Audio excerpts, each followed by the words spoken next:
Hi everybody, thanks a lot for watching, and it's a historic date today. I don't know if anybody picked up on it, but it's November 13th, and as we all know, that was important in history because it was on November 13th that Felix Unger was asked to remove himself from his place of residence, and of course that request came from his wife.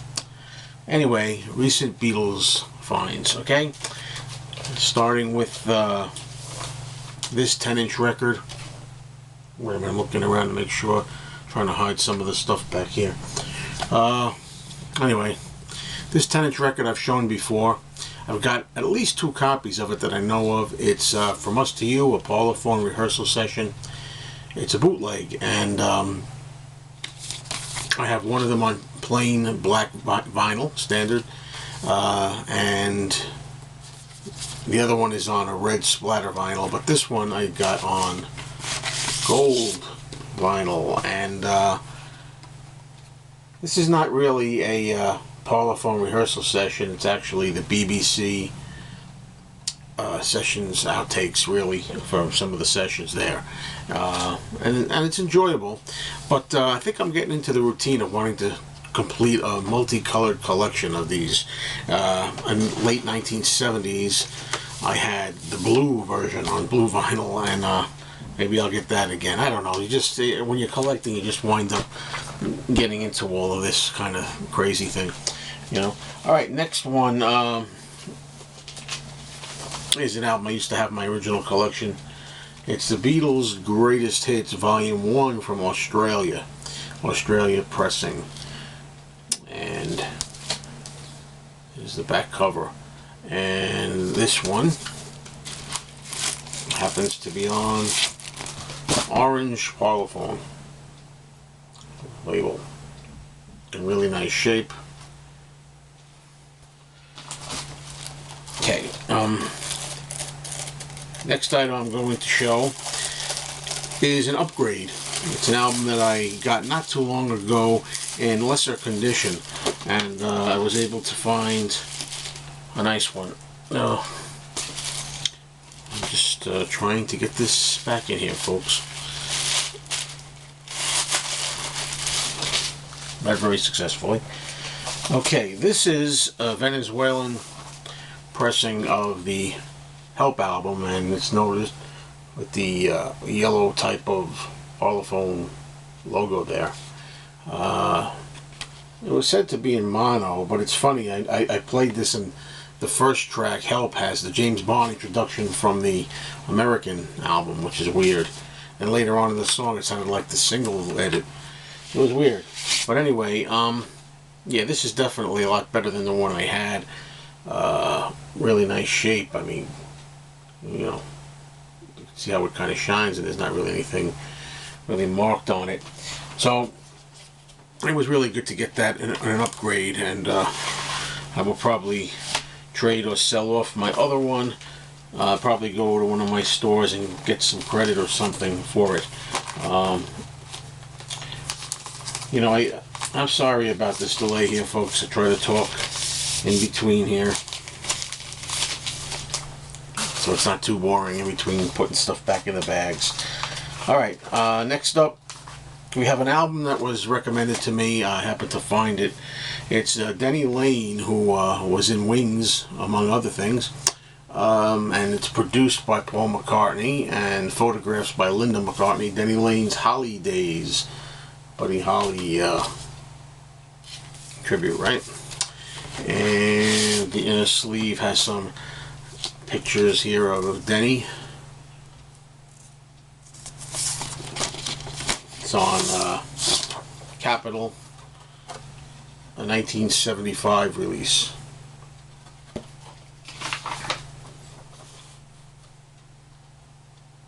So anyway, I'm anxious to hear this. I hear a lot of good things about it. Since we talking now about Paul McCartney in a way, right? Wings, Paul McCartney. Here's something that I haven't had, and I finally got a hold of it. It's The Flowers in the Dirt. What do they call it exactly? It's a tour pack or something. World Tour pack. And and my number is number 09177. Can't really see that well. 09177. It was very cheap, and before I get into it, I'm going to show you it inside. The person who owned it before me, it's used obviously. It has the hype sticker for a party bonus little CD in there. This is the wrapping that it was in originally. The reason that I got it so cheap was because the actual CD of the album is not in here. So it's missing the CD, which is probably the most important thing. I don't know. I guess people don't buy this extra pack to get the CD. And I'm going to pull out the insides here. Not really a lot of fun considering I already made this video and had an error, and my battery's been running out of juice, and I expect it's going to run out before this gets done too.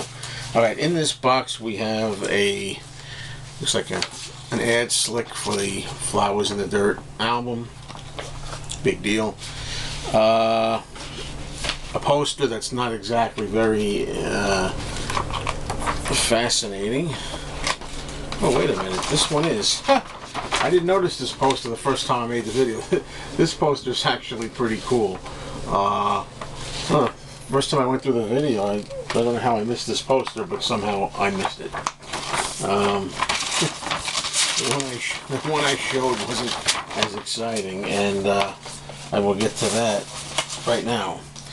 I thought there was only one poster in it.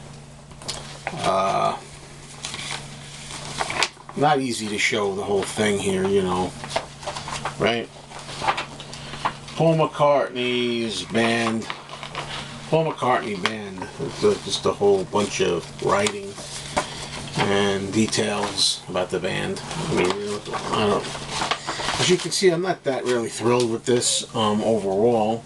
I guess I should be more excited about it than I am. We have a little booklet here.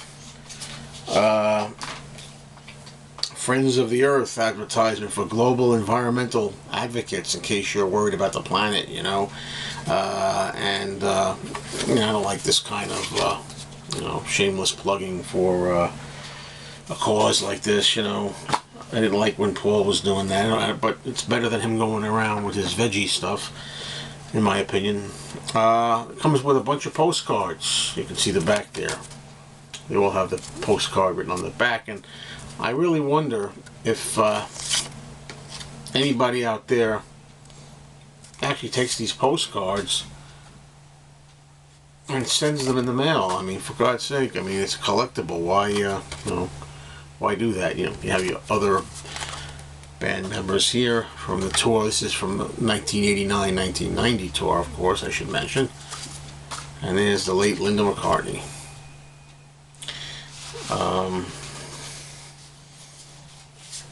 Let's see, I don't want to miss anything else here. I also have a bumper sticker that comes with it. It says, "I'd rather be listening to McCartney." And that's a nice little sentiment. Comes with a sheet that says it's the Paul McCartney World Tour itinerary from September, October, November, December, and January. That's late '89 into January 1990. And it has the dates here that I went to see Paul. The first time I got a chance to see him in '89, it was December '89. He played there 4 dates in December at Madison Square Garden. The 11th, the 12th, the 14th, and the 15th. I know I saw him on 2 of those dates. For the life of me now, I can't remember what 2 dates they were. But I saw him twice on there. And lastly, for this box set, we have a little cardboard piece here, which I am guessing this is the spot where the Flowers in the Dirt compact disc would fit in. But up here you got the added and highly touted Party bonus CD. It's real tiny, as you can see. If I was to pull this out, remember, this is the second time I pulled this out because I made the video already. It's a little tiny CD, you know. rushing here to get this done before the battery cocks out again, and I'm gonna make it again, the video. Oh, you don't see behind the scenes a lot of times, people out there who don't make videos and only watch. Oh, we have a ball doing this. Okay, next up, familiar album, Beatles Greatest, which turns up in a lot of Beatles fans' collections. Is very common, but this one is from Sweden, and I think the back cover, without checking, is a little different than the other versions I've seen of this. So, you know, a Holland one I have, I think the cover is different. So that's why I picked it up, the back cover. Here's one that replaces an album that I had. I've had this for years in shitty condition, for many years. This one is actually in shrink wrap. It's a bootleg. I love the cover, the Savage Young Beatles with the yellow cover. As I say, in the shrink wrap. And without pulling the record out, the record is mint and unplayed. The one that I have is scratched to pieces, and you can't really play the original one that I mean, the one I have from since the late 70s, early 80s. I'm going to save the original one I have in case I ever meet Pete Best. I'd like him to sign the other cover right there, if I ever get a chance to be fortunate enough to meet Pete. But this is much better condition than the one I had, and the last one here is going to be another reacquisition. I have this. It's very easy to find this. Anybody can find this, I think. Say 12-inch Michael Jackson, Paul McCartney duet. I have it in the shrink already. This is also in shrink, but this time it's got the really cool Crazy Eddie hype sticker, which is the only reason I got it again. Very cheap. And, oh, I almost forgot one thing. I hope you didn't tune out. This is not a record or anything. This is a big giant photo frame that I have. Oh, I have it upside down, which I think is really nice. And I'm going to put this in this room somewhere. Really nice with a mat here. From the Mad Day Out sessions of 1968, and I'll find some room for this. I don't know where. I'll let you know, and maybe show it to you on the wall sometime when I do. So everybody, thank you so much for watching, and at some point I'm going to be making vinyl finds of all kinds, no Beatles, and that's going to be pretty cool. I got a lot of stuff there too. Alright everybody, take care.